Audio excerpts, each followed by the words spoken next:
किया है मोहब्बत की खेती। कौन पर जो तरीदा तर गजल वही बा कि अरे दूसरों के लिए जो दूसरों के लिए जो रोता है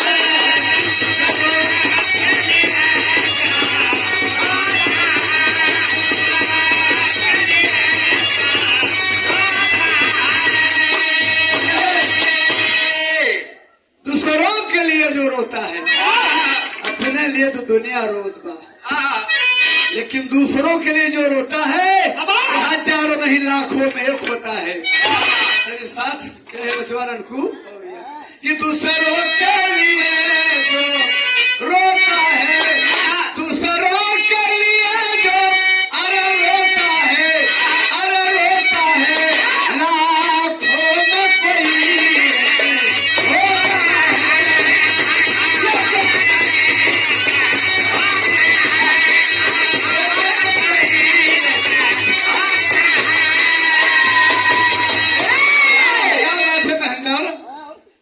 कहना हो अरे दहेज दानो तेरा सर्वनाश हो जाए। आज समाज में दहेज एक जहर के समान बढ़ रहा है, इसलिए कि दहेज दानो तेरा सर्वनाश हो जाए और आदमी में प्रेम का विश्वास हो जाए। क्या बात है, फूलों में कांट की कसक देखा है जो कोई इंसान की औलाद है, इंसान जो कोई मेरठ का रहने वाला था नरीश कुहली, दिल्ली की थी बबीता कोमलकली, 2 दिनों की प्रीतना की ज्योति जलाई है, अरे बिना दहेज तय हुई बबीता की सगाई।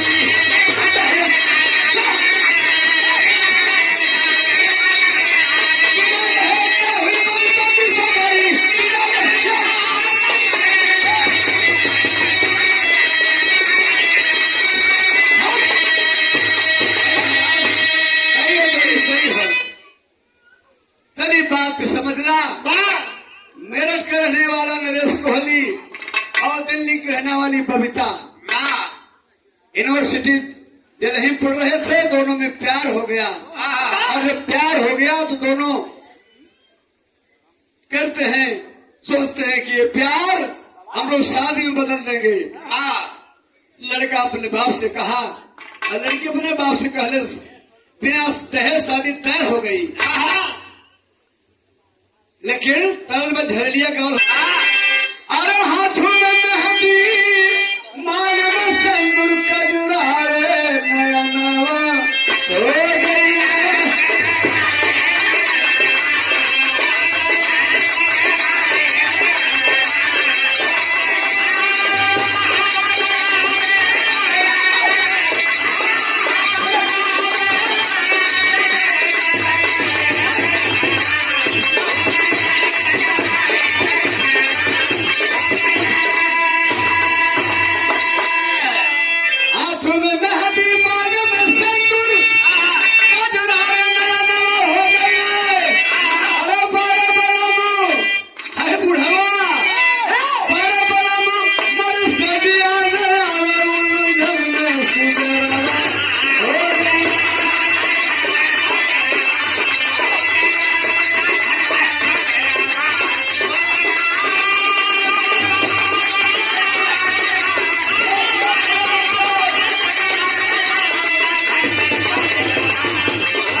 जोरों में। लेकिन बार विधि का विधान, बार मालिक, धीरे धीरे वक्त गुजर गया, कुछ उल्टा विधान हो गई। अरे बिटिया सुहागिन ना भरली, बाबू के मरना हो गई।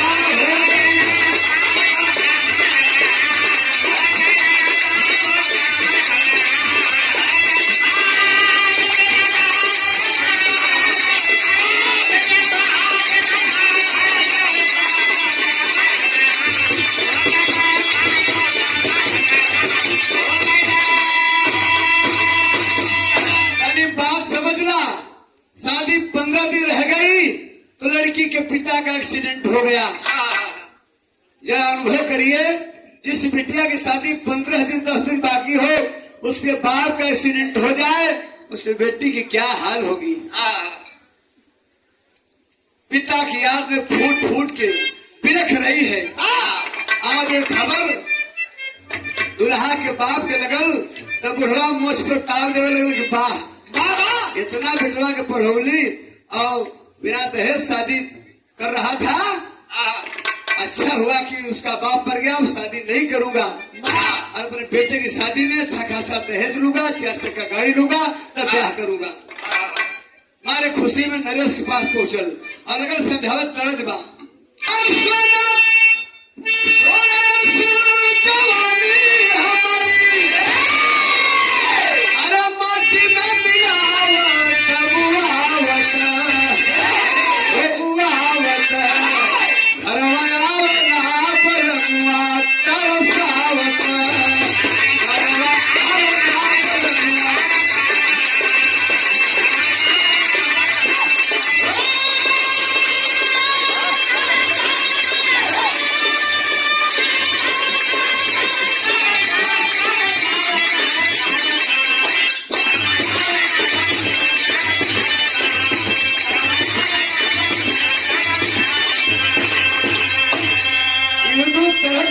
लेकिन गाने का भाव है, अरे दुल्हा क्यों बाबू, दुल्हा क्यों बाबू,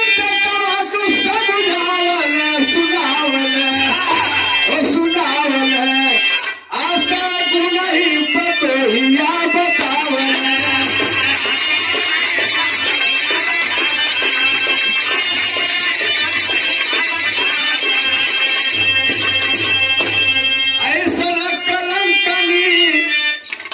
नहीं हर दहल सुबोई, तब ससुर में यहाँ तक कवान गाती होई।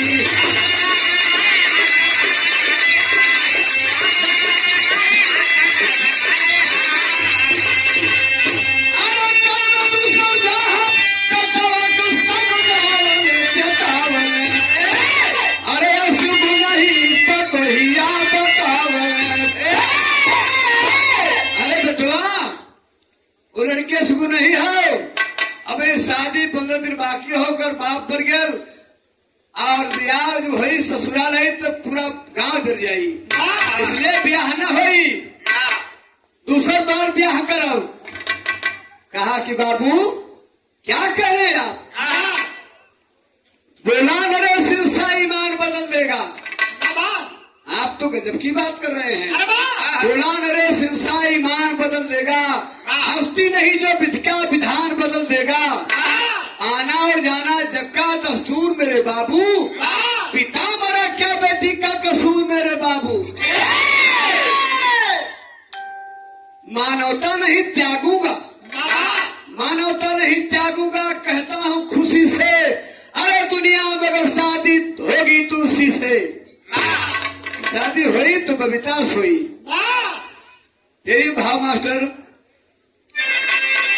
अरे बेचारी कैसे काटी दिनाना, नारी जग महना जीवन हो जाए नाती, बेचारी कैसे काटी दिनाना।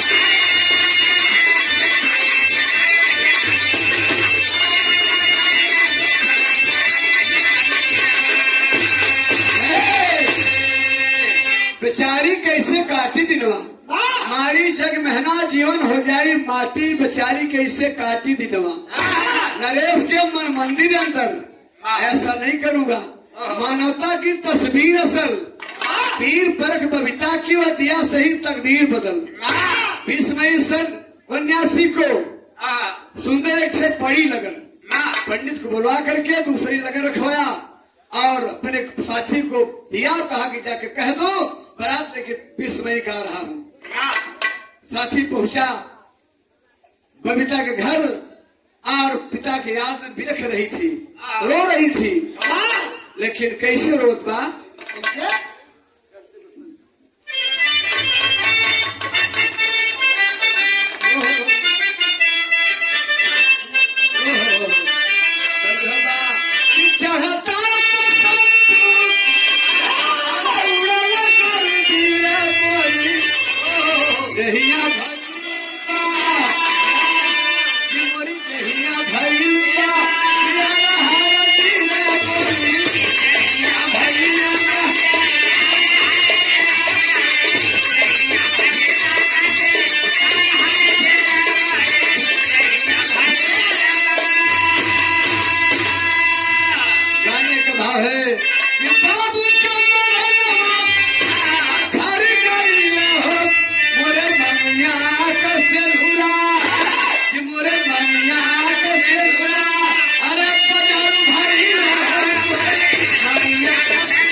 लेके पहुंचा, भौजैया के दे दिले।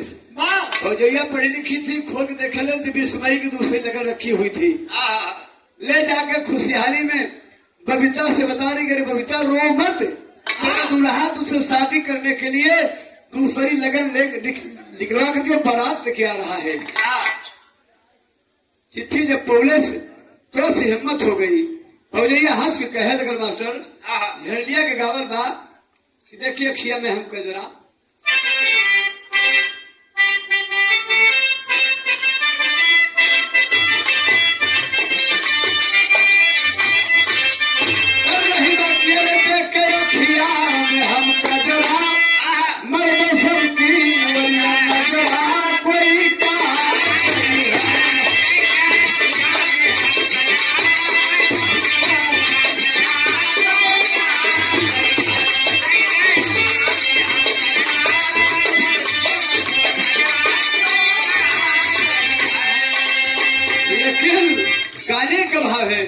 भौजी हंसी के बोली बतिया ले के बरतिया हो तुहार दूल्हा।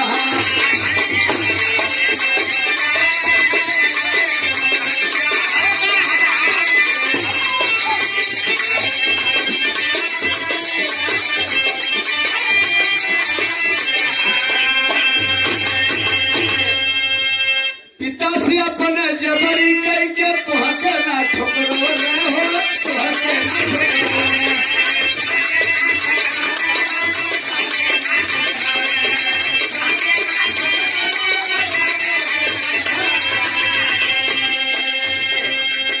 तुहके दुल्हन बनाए खातिर खुद ही लगन धरवले हो, खुद ही लगन धरवले।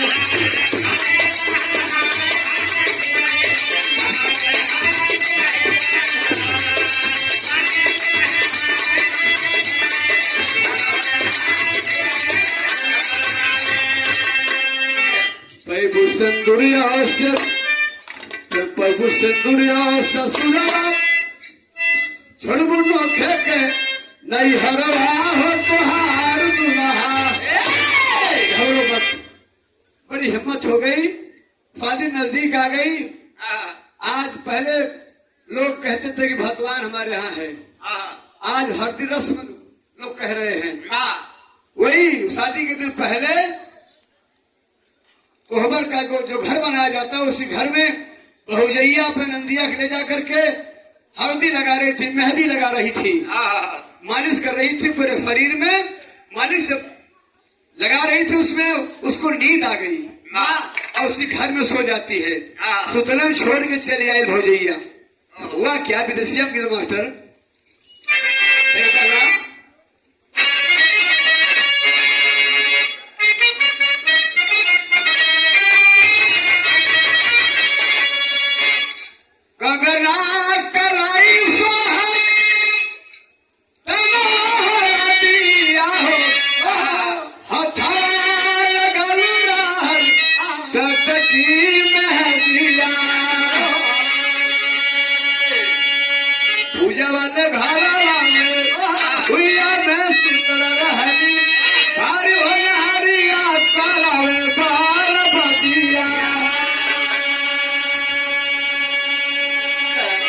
लड़की सो गई थी। तबले हवा चलल उड़ के चारा पर पड़ी गई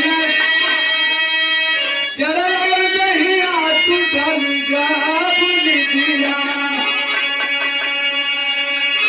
अगिया लगल यही सब उतरा कर मावा हो भी हो सुबविता भी है मैं बास दिया।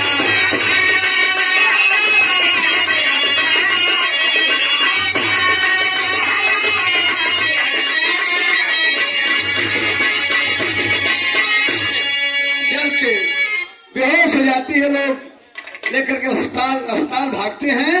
सवेरा हो तब तक शाम हो गई, बारात भी आ गई। कहना पड़ल भाग है मास्टर पहपट में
सिवान में किसी आदमी ने खबर किया कि जिस लड़की की आज शादी है वो तो दादा अस्पताल भर्ती है, जल गई है।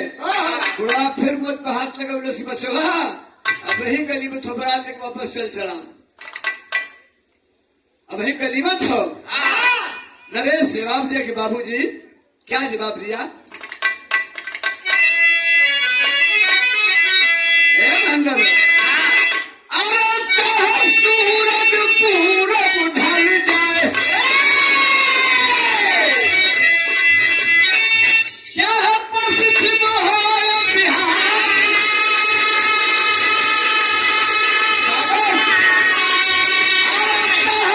धूरी से चल जाए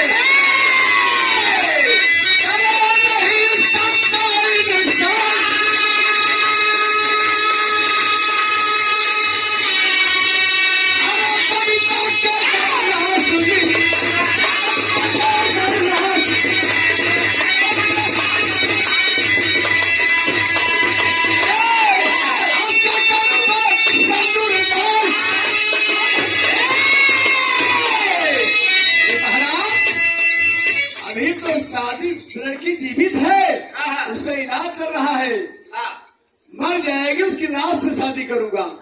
आल्हा में गीत हो मास्टर, पुराना आल्हा।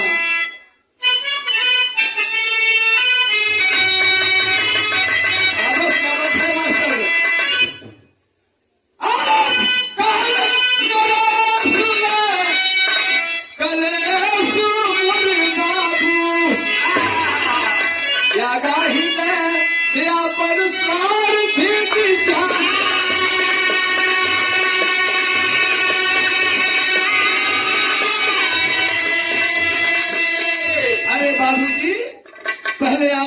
निवेदन से जो आपका स्वार्थी विचार है उसे त्याग दीजिए, इसलिए कि शादी और विवाह रोज रोज होने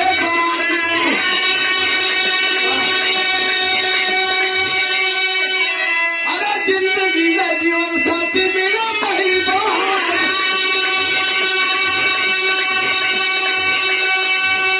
अरे बाबूजी ब्याह शादी रोज रोज होला, लेकिन जिंदगी में जीवन साथी पहली बार मिलेगा, इसलिए क्यों ना जीवन साथी साथा पड़िया बनिया।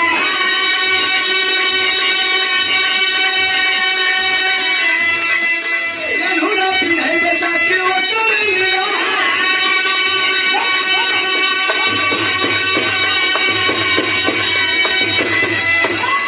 क्या बात है महेंद्र, पूरी बारात के साथ अस्पताल पहुंचा और डॉक्टर साहब से कहा कि सरकार मैं वही व्यक्ति हूँ कि लड़की आपके यहाँ जल करके उसका इलाज हो रहा है, उसके साथ मेरी शादी होने वाली थी, मैं मिलना चाहता हूँ। डॉक्टर साहब बोले कि बेटा जरा रुको, मैं उस लड़की से बात कर ले रहा हूँ, आप मिल सकते हैं। डॉक्टर साहब पूछने लड़की के पास चले, बिटिया जिसके साथ तेरी शादी होने वाली थी, तेरा दूल्हा आया हुआ है बारातियों के साथ, तुझसे मिलना चाहता है। आंख से आंसू छलक पड़ल करे, सरकार वो देवता रूपी दुल्हा के बाद मिलेगा, पैसा रोए लगल। अभी तारानी झाड़ू झाड़ू बहाना से पानी, हमारे नानी दर्शन हुआ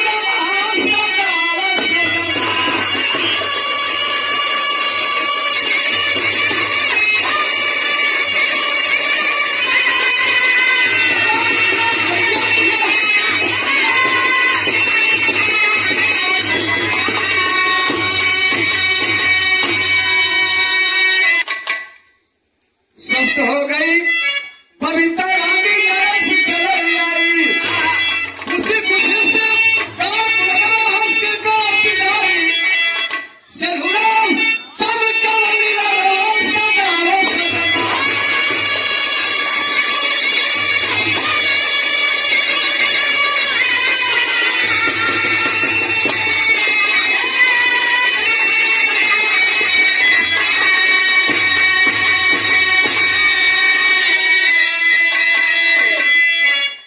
हो गई, खुशी खुशी गांव के लोग विदाई किए।